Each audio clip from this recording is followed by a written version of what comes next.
I think if there's that curiosity there, there's more chances of you kind of like almost like following the thread and just seeing where it takes you, you know? So when you're being curious and you're following your thoughts, do that objectively and without judgment. The last thing that I would say is be okay with just being with those feelings and being with those emotions. What's up YouTube, and welcome back to my YouTube channel. I'm back with a new one, a good one, and as you can see by today's title, I'm doing a very quick video talking about rediscovering yourself and healing, and this is going to be going under my Navigating Through Life series. This is episode 2. But before we get into all of that, please, why don't you just drop a like, a comment, subscribe to my channel. I sat down for a long time and thought about this particular series, and I feel it's something that's very close to my heart because I like having conversations and I like having, dialogue and exchanging, experiences and talking about life with people. All my friends know I'm a very deep thinker. I tend to have conversations of substance all the time. I don't know how to have conversations at a very surface level. I think I actually struggle with that more. So I'm happy that I'm starting this Navigating Through Life series, and I really hope you enjoy. Tell your friends, tell their uncles, tell their auntie, the mom, the dad, the grandma, the great-grandma, the great-great-great-great-grandma that I just dropped a new one and it's a good one. So without further ado, let's just get straight into the video. Alright, so I wrote a couple of points down just to help me focus on what I wanted to talk about, so then I stay on track and I don't ramble on, because I do tend to ramble on quite a bit and I feel like I'm rambling on right now. But so this idea came to me. Again, I often sit and kind of think and reflect, thinking about my experience so far, my life experience, things that have happened and how I've grown, how blessed I feel now, even though I'm still nowhere near where I want to be. But I feel like you always have to find those moments to recognize your blessings, because your situation, even though to you is quite bad, to someone it's exactly what they're wishing for. It could always be worse, basically. And I'm not saying this to kind of take away from how you feel and how you manage in your own situation, because I think sometimes people might feel like, oh, you should be like grateful, and you should be grateful. You have to give thanks and be grateful that you're alive, you're healthy, whatever the case might be, because someone has always got it worse than you, and even them, someone has got worse than they've got it. So I guess we just have to just count our blessings and just hold on to the good things and see the good in sometimes what can feel like a very difficult and murky life. So when you're thinking about healing and you're thinking about rediscovering yourself, I think one of the first things that I've found has been very useful is to just maintain curiosity. Be curious about yourself, be curious about the world, be curious about life. I think if there's that curiosity there, there's more chances of you kind of like almost like following the thread and just seeing where it takes you. If you haven't seen, I did a video about how living alone actually helped me mentally.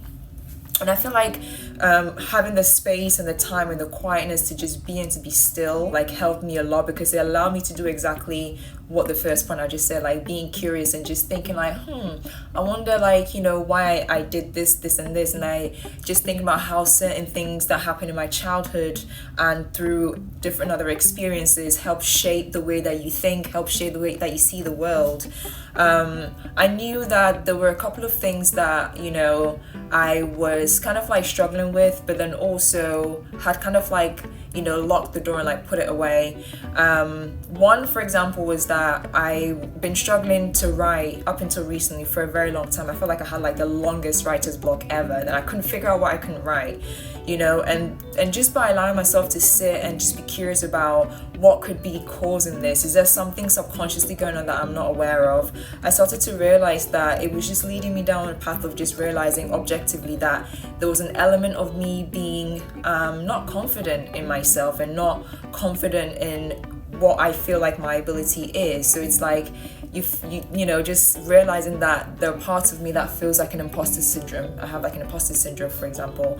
So realizing that there was a lack of confidence and a lack of belief in myself and my dream and where I wanted to go, and was I good enough to go there, helped me then realize that I needed to work on confidence, my confidence in myself and how I view myself and my abilities. So that really helped. There was another discovery that I had, well, actually, a realization that I had as well. Another thing is, when you've been hurt in the past by people, and people will always hurt you, even people that love you. People don't mean to hurt you, but oftentimes, they do, and I mean, there are people who mean to hurt you, but you know what I mean. Anyway, you tend to the pain tends to be very difficult for you to be able to get out of that. So there were definitely remnants of certain situations that were kind of still lingering inside of me, and just taking up space mentally, and kind of just just not realizing that there was the bruises that hadn't really gone. And by being again curious and being objective, I realized that it's about how you think and view that pain. Pain is just there to send a message. And also people come into your life, and some people we all know are there for the long term, some people are there for short terms.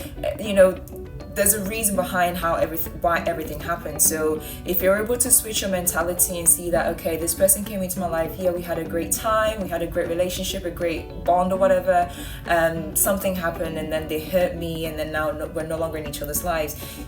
Just thinking about it from this perspective that this person came into your life for a reason and they played their part really helps shift that kind of, that pain into a more purposeful thing, I feel. And I feel like by doing that, I felt so much freer. Here's someone who at one point I shared something, a very close bond with, and they hurt me, and all I was left with the hurt. But actually switching my mentality and realizing that, I could look at it as from the point of view that here's someone who came into my life, did what they had to do so I can then learn certain things and then grow better, is far more freeing than still holding on to that pain. So that's another example.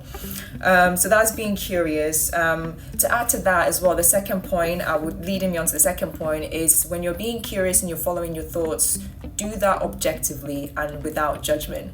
And I know that sounds quite difficult to do, but just think of yourself as an bystander, or someone who is just objectively looking in a way. Or you can think of it as okay, your thoughts, imagine your thoughts being a friend's thoughts, or whatever their experiences are.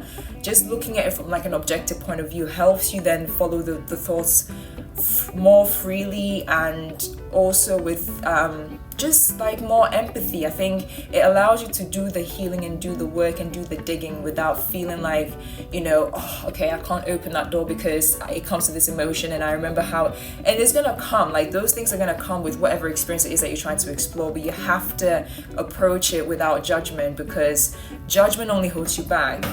It's you trying to open the door, and that judgment is stopping you. So there's there's a force that you're working against, and it just slows you down, and it doesn't really help at all.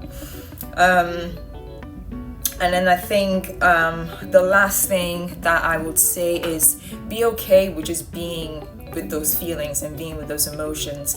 Again, depending on what it is that you're hoping to tackle or you're hoping to explore, just make sure that you have the right things in place. If it's friends that make you feel good, or people that you can talk to if you feel a bit down or whatever, do that. But I think I would say definitely start small and just scale up. And as you're growing up, you'll learn certain skills that will help along the way as well.